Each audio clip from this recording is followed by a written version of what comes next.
Caribbean region is always a very tough region, all of you know that, and it is surrounded by sea. Therefore, the incidence of infections are going to be very high. We have an excellent presenter there, the none other than the president of Trinidad and Tobago Medical Association, Dr. Dareen Dukarev. He is an emergency medicine physician by profession, and he is a member of the Royal Society of Biology and fellow, and he is a full-time senior medical officer in emergency medicine. I am really confident through this emergency medicine physician, who is also the president of Trinidad Tobago Medical Association, we will learn about the incidents and the commitment of the health workforce in the Caribbean region, and also the risks involved and how they have managed, and what is their suggestion for the future of control of this infection, as well as safeguarding the health workforce. Over to Dr. Dareen Dukarev.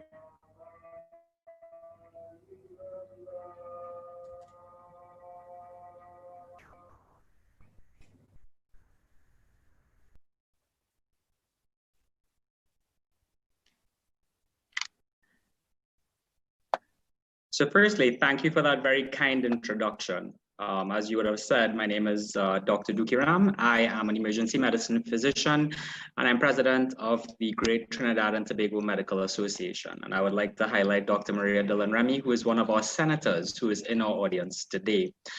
I've been asked to present on the Commonwealth health workforce pandemic and its effect on the health workforce in the Caribbean. And to do this, we have to look at some statistics. But first, we must ask ourselves, why are we here? We've been given a list of objectives that our president of CMA would like us to accomplish, but really and truly, what I would like to highlight and focus on are the strengths and weaknesses of the Caribbean response, as well as the resultant opportunities and threats that have been derived from the challenges of this pandemic. What do we think about when we hear the Caribbean? As our moderator may have implied, the picture on the screen, I think, may be the image that comes to mind. And therefore, where would one be able to contract a virus in an environment such as this, where the population would be theoretically well dispersed and there would be a good need for social distancing? However, to hone in on this, we must look at our population densities, because although we are indeed surrounded by the Caribbean Sea, as many island nation states, the population densities as demonstrated on the table are actually very similar to our colleagues within the Commonwealth, and certainly are fairly constant with the exception of some of our larger neighbors such as Guyana.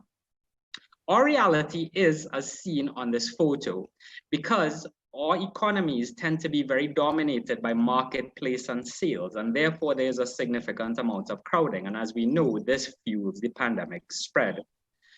Our reality is that the GDP expenditure on health varies somewhere between 4 and 7%. Of course, we may lag behind some of the more developed nations, but if we look, we will see that it's fairly well dispersed between that range. If we look at the current statistics on the healthcare workforce, and we've subdivided it by nation in terms of the number of beds, physicians, and nurses per 1,000 capital.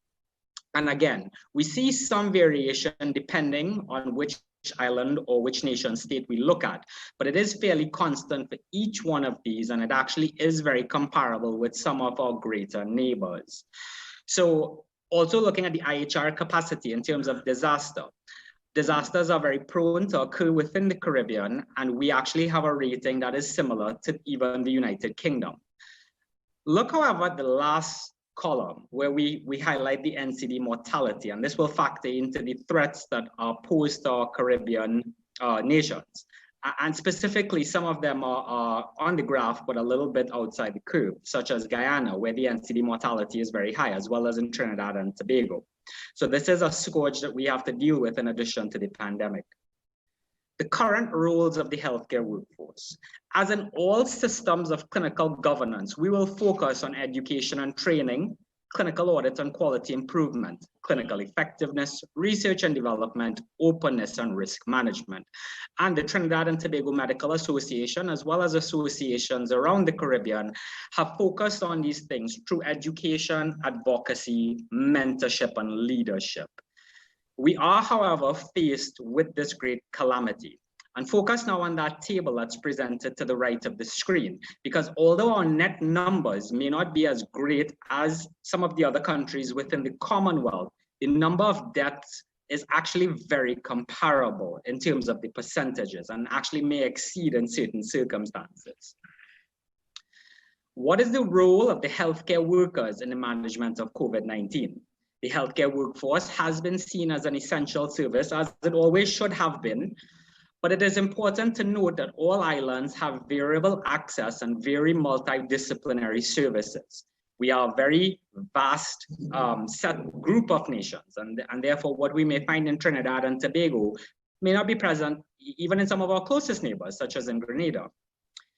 Most countries have established the alternate pathways in the existing facilities when possible, and this has included primary care, secondary and tertiary, and even in the communities. In Trinidad and Tobago, there has been an established parallel system, which was operationalized using a hospital that had not yet been fully equipped. The healthcare workforce has had to deal with additional services, such as phone hotline operators, as well as a great role in the contact tracing efforts by the ministry. And as a result of this, the recruitment process has been very intense over the last 6 months. We must ask ourselves, though, whether this is really sustainable and where these health force workers will be employed in years to come.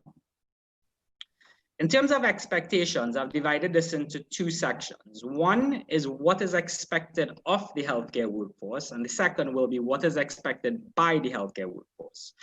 So what do organizations and society expect of us, of the healthcare workers? And in terms of the human resource, as we've said, they expect us to assume extended roles, especially in resource-limited environments where we must utilize the resources that we have. And this is not just for clinical staff, but also for administrative staff. In terms of the clinical, as always, we are expected to have evidence-based guidelines by which to manage these patients properly, as well as up-to-date skill sets. In terms of the operational needs, we must have proper risk management and research and development. And what does the society expect of us?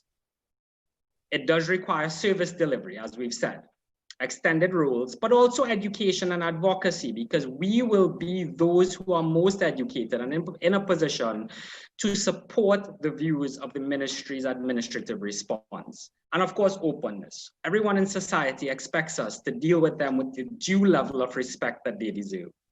And what is expected by the healthcare workforce? In the same way that organizations expect of us, we expect of them. We expect of them leadership. We expect of them the need to increase the multidisciplinary workforce. We expect of them regulatory frameworks and, as has been alluded to before, innovations to prevent burnout in the healthcare workforce. We expect psychological support, as well as reducing density gaps in the health workforce itself. And most specific to this presentation, we expect our employers to supply us with the adequate levels of PPE with reference to the procedures and the interactions that we have with patients. We expect a certain level of medical education, as well as the focus on workers, especially within the community, because ultimately they take a great deal of burden of what is going on.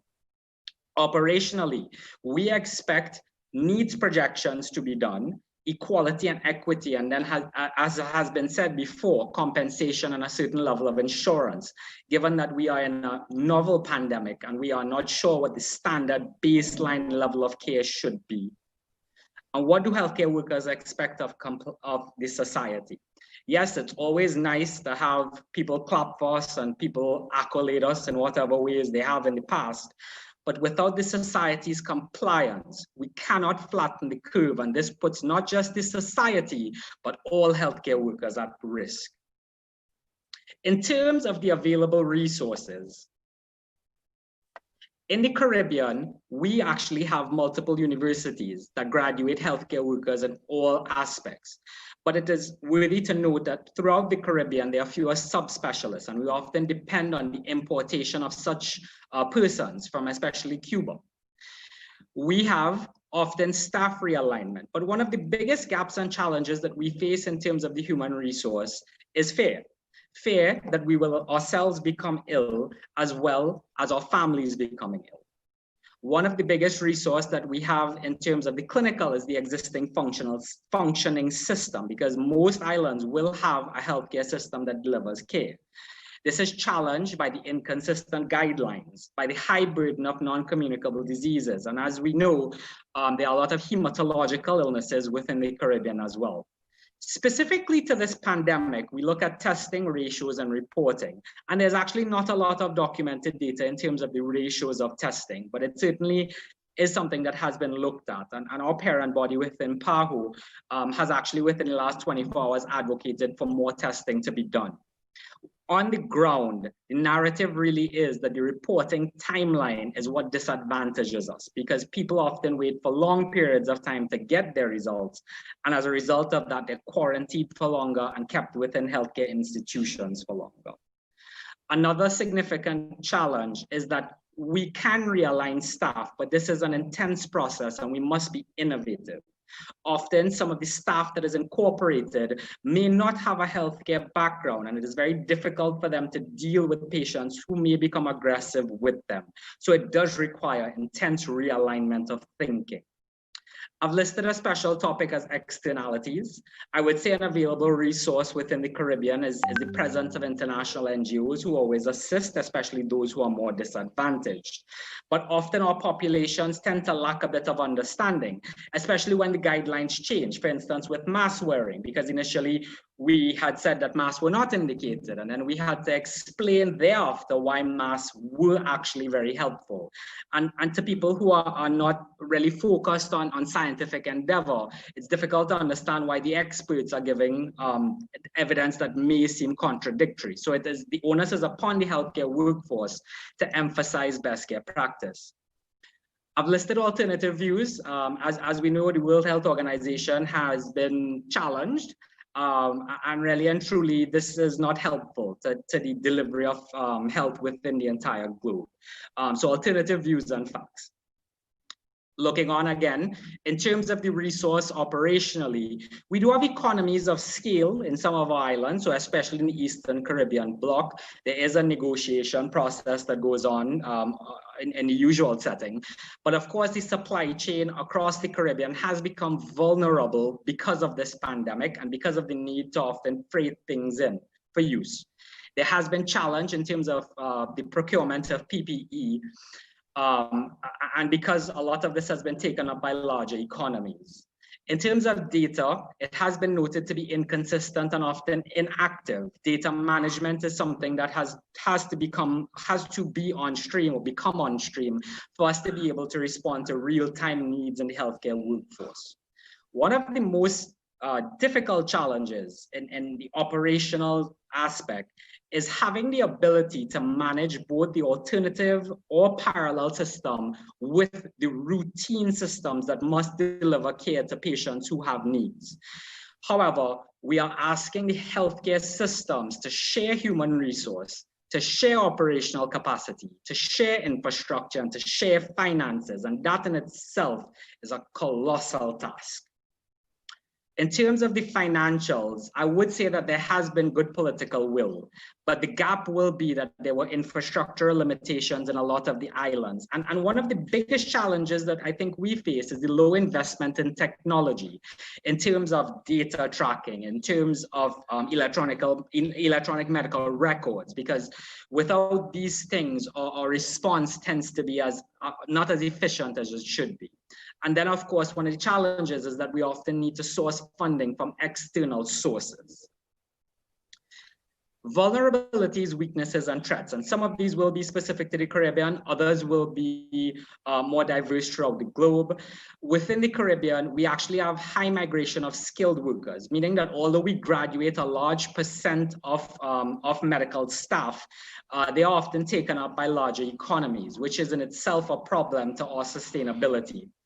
There's a high percentage of providers within the healthcare workforce. So if you take away the ability of those workers to provide for their family, they automatically become disadvantaged, not just in terms of themselves, but also in terms of their family. Often funding has been channeled away to fund other events. But one of the more specific things is language and cultural barriers. We've said that we have had the need to import some levels of staff. Some of them may be Spanish speaking.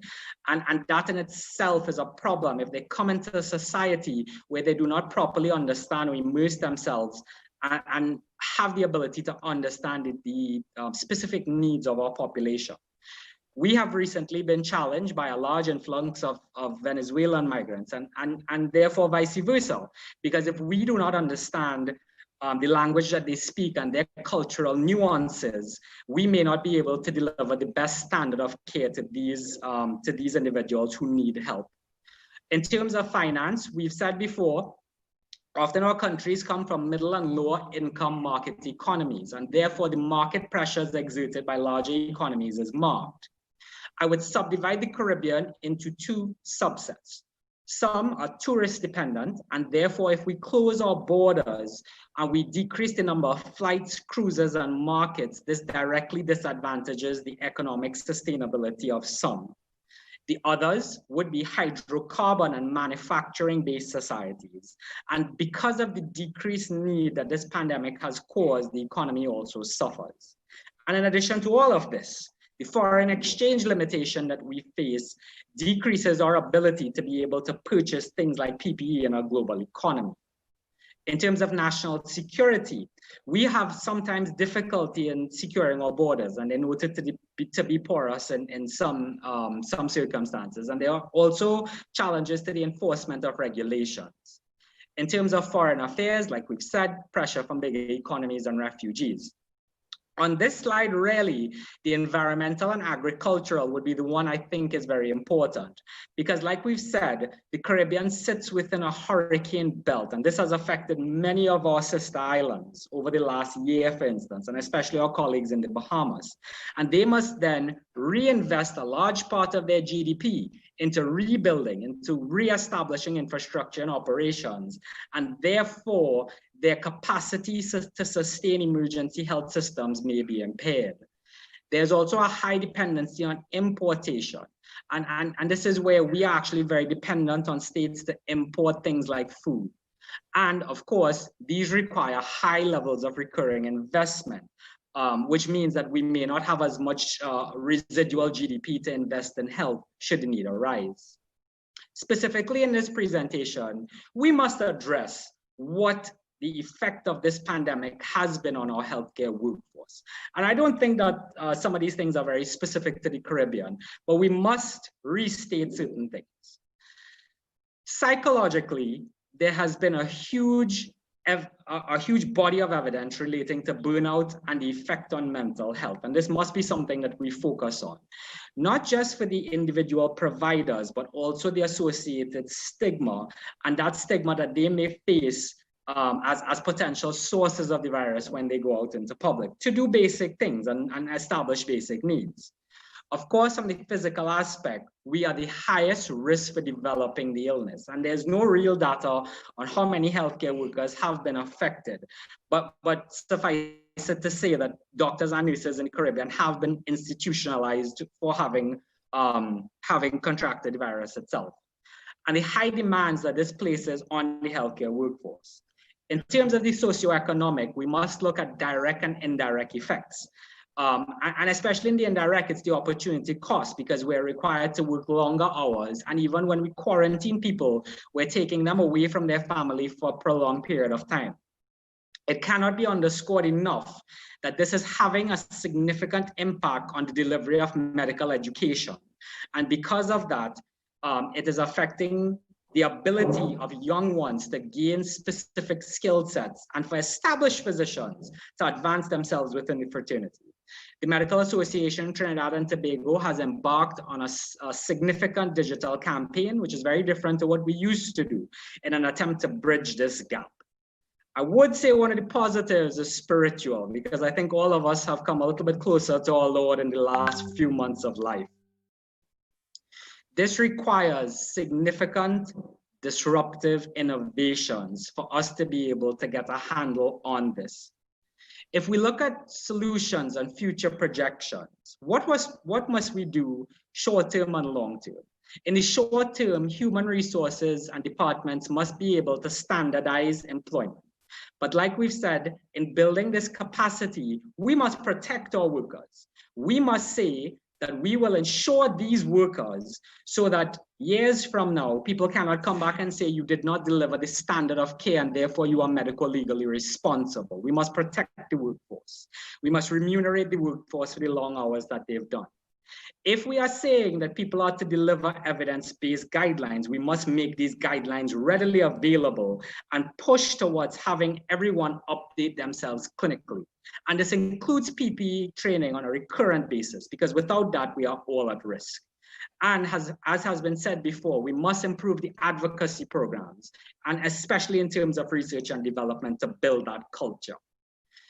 In terms of operational, we must protect our workers, but we must develop contingencies. We must develop partnerships with private and NGOs. Financially, we must have the ability to bolster the expenditures and especially protect that GDP expenditure on health. And we must be able as nations to protect not just health, but also our economies through diversification and our environment by building sustainable efforts that take into consideration things like climate change. I would say that the strengths of the Caribbean response, whereas the borders may have posed our problems in terms of them being porous, they actually have had some positive effect in terms of limiting foreign movement, because in cutting off the airport, we would have decreased or stymied the influx of potentially positive patients. We have well been able to integrate with social services, and there has been early political buy-in with a prioritization of health needs. We were able to establish early interventions, but it must be noted that this is because the global trends were observed from early on. In terms of health, we cannot underrate the effect that PAHO has had and the good work that PAHO has given to us within the Caribbean region, especially in terms of disaster capacity. I am a proud EMT provider within the Caribbean, and this program has in itself revolutionized the way that we look at disaster building capacity. And because of that, both in the Cayman Islands and in Barbados, level 1 EMTs have actually been approved.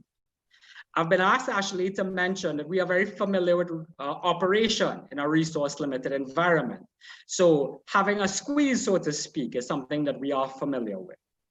And informal communication, because although we don't have large colleges within the Caribbean that unify different specialties, subspecialty groups do indeed communicate through their university channels with each other. What are opportunities for growth? And I think looking forward, this is where we need to go.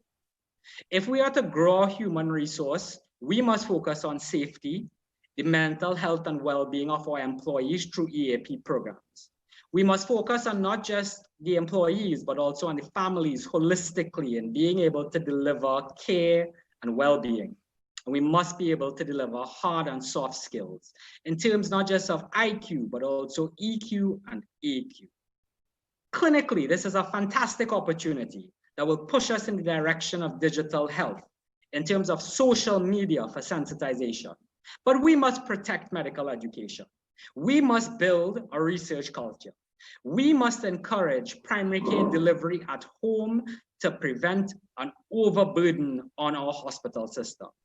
And we must, again, have discussions on the legislation behind end-of-life care and advanced directives. In terms of operational, we must develop those contingencies as well as infrastructure. We must strengthen collaborations and integrate within the community. And of course, financially, we must develop GDP allocations that are specific to health with a specific rule of growth of this percentage. And we must develop contingencies. My final thoughts on this presentation is that we are really living in a world with a new normal, a new essential, and new heroes as it relates to healthcare workers. But this was always the case. COVID-19, though, has placed light on many what I call shadow realities. The responsibility and opportunities for health workers are indeed self-evident.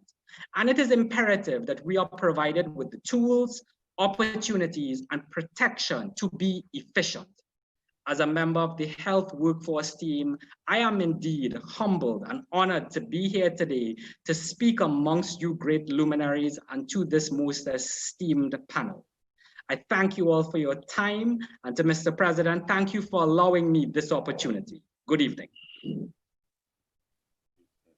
Thank you very much, our President, Trinidad Tobacco Medical Association, as well as an emergency medicine physician. You have highlighted enormously on the necessity of improving the healthcare of the Caribbean region. It is same throughout all the Commonwealth developing nations. More GDP has to be there, more protection to the health workforce has to be there, more policy changes has to be there, and health workforce shortfall has to be managed. You have put things very well. We are extremely thankful to you. Definitely it will have a good contribution to the document which is going to be prepared by CMA. Now, my colleague, moderator, Dr. Oruho is here.